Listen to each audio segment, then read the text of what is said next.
ভাত রান্না হয়নি? তো হইলে ভাত দাও না কেন? ভাইয়াকে ভাত দাও। ওই দেখো না ভাইয়া ঘুমিয়ে আছে। ওই ভাইয়া পেটে খিদা ঘুমিয়ে গেছে। দাও ভাইয়াকে ভাত দিয়েছো। ভাই তো ভাত খাচ্ছে আমার সঙ্গে। এখন আবার ভাত খাবে না? এখন তো বিকেল হয়ে গেছে। হুম, তাহলে ভাইকে ভাত দাও। ঠিক আছে তো আমি রান্না করে দিতেছি, আমার রান্না শেষ করিনি তো। হ্যাঁ, কি শেষ হয়নি? তুমি মাছ রান্না করেছো না? দাঁড়াও, আমার এটা শেষ হয়নি তো।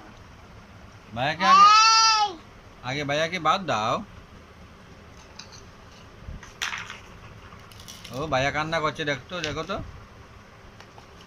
কান্না, ওই কান্না। ওই দেখছো কান্না করছে কিভাবে। যাও। লালা